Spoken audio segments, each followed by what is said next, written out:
Okay, y'all, we're gonna answer 3 big questions. Number 1, can I provide you with worse lighting? Number 2, is my fat ass face big enough to hide the worst of it? And number 3, what is happy period and why should you care? So I think we've answered the first 2. I kind of feel like no, I couldn't possibly, and yes, I can block it. Number 3, what is happy period? So I'm going to start with giving you a little bit of a history on the organization as a whole, how I got involved, what it's evolved to here in the Bay Area, why you should give an F, and how you might want to get involved in your own community. So just to give you some tight context, #happyperiod.org, all spelled out, is how you would find it online if you want to go straight to the main org's website, or you can obviously just do a Google search for #happyperiod. It was founded in 2014 by Chelsea Von Chaz, who was at the time styling celebrities full-time. Spoiler alert, if you've seen Issa Rae's 2018 Emmy gown, the white moment, that was Chelsea. She was minding her own business. She was going home. She was walking down Skid Row in LA and had the epiphany of, okay, we think of homelessness, we think of food, we think of shelter, but what about bitches who bleed? What are we doing? So of that, #happyperiod was born. Obviously, that's a tight, Reader's Digest version. But here we are, 5.5 years later. The organization has over 40 chapters nationwide, and we are by no means the only nonprofit or organization that provides menstrual hygiene products to homeless and underserved women and menstruators. So I will link as many organizations in the description box as I can, such that if this particular mission does not vibe with you, or if you're not in reach of any of our ambassadors in your states, that you have other resources that you can research and or reach out to if you want to get involved with providing support in your community. So, my backstory. I got a tickle up my ass in early 2015 while I was mourning the death of a 15-year relationship. I was commiserating with my best friend next door, and I was like, okay, we're already producing content for YouTube, which would not make it to YouTube for 5 years, but it's on there now, so you're welcome. But all of the sing-song moments, all of the what'd you say gay moments, that's me and Schmitty in our kind of darkness, supporting one another in like 2015, 2016, and a lot of great shit was born of that. Obviously, the content that you know and love on YouTube, but more than that was Women's Group, which was something that I created on Facebook because I did not have a space or an outlet for, I couldn't afford therapy, I wasn't finding a space or an outlet online, sorry there's a mosquito in here, where it was more than just like an inspirational quote and like a cool picture. I already had read Brene Brown, like I was just like already on the level, like you're gonna have to like work harder than that for me, and I wasn't finding it, so I was just like, I'll start one. So I started a private women's group on Facebook, which also now 5 years later is one of the greatest gifts of my life.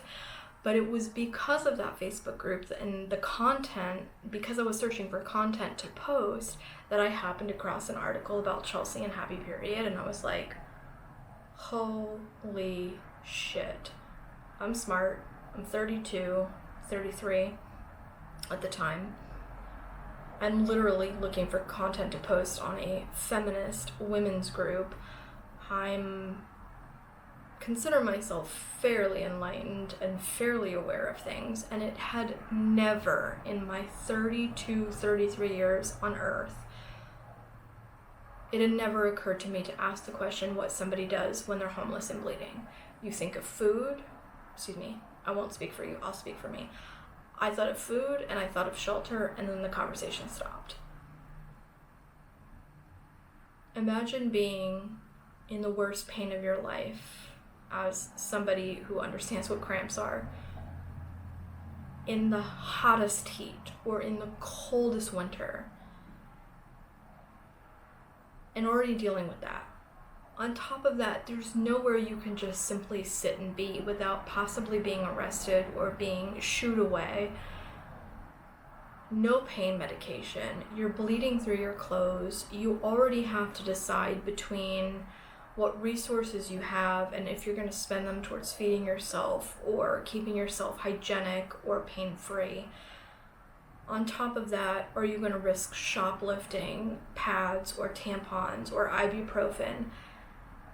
These questions are questions that need to be asked by everybody, men, women, everyone in between, no matter whether you're in an affluent community or you're in a impoverished community, because I can promise you, we do have a chapter born out of Yale and in Connecticut, like this affects people everywhere. There are women in sober living homes, in domestic violence shelters. There are women who still have roofs over their heads that can't afford to buy this because they have to provide for their children, or they have to decide between keeping the power on. There's every variable imaginable, and this is something that even for those of us that have the privilege to purchase it is still a taxable item. Condoms aren't taxed. Look up pink tax, Google pink tax. Feminine hygiene products are taxed. There are some states that are doing away with that. Blessed be the fruit. But this is the reality we're living in. Even women of privilege are being either taxed for these items, or you have to pay for them in bathrooms, or they're not being provided to you by your employer's bathrooms or your school's bathrooms or public, just in general. So imagine that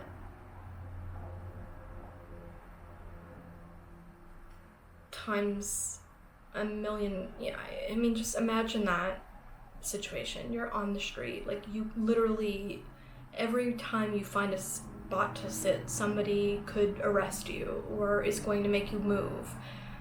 You're in such pain that you should be in the fetal position on a soft mattress with somebody rubbing your lower back, but instead you're bleeding through maybe your only pair of underwear and only pair of pants in the dead of summer, in the dead of winter, with the risk of arrest, because you may have to choose between hygiene, hunger, or I don't even know. And that's assuming that you don't even have a child to provide for, like assuming that you're just homeless and on your own. So the fact that this had never occurred to me just hit me like a ton of bricks. It just completely took me aback, and I think it took Schmitty aback too. And so we emailed Chelsea and we said, hey, do you have a presence in the Bay Area? She said no. We said, can we start one? She said yes. We said, what do we do? She said, figure it out, basically. So we held a period packing party called Plug It Up in 2015 in our garden, and invited everybody we knew, and over like 30, almost 40 people showed up and brought pads, tampons, liners of every variety, underwear, soap, dental hygiene, just, artists were bringing their wares, winemakers were selling their wine and kicking back stuff, their part of their proceeds to us. And so we took all of that inventory and we assembled them into Ziploc bags, which we got from the dollar store, and made a month's supply. We made a kit, which is what #HappyPeriod is about, is grassroots. You host a period party, packing party, whether at your home or your church or your school or at a shelter or wherever. You invite the community to come out, bring these items, assemble them, break them down and assemble them into kits, such that if you were to hand them out to somebody, that person would at least have a month's worth of hygiene and dignity. And that is the second part of the mission, is the hand-to-hand distribution. There are a plethora of reasons. There are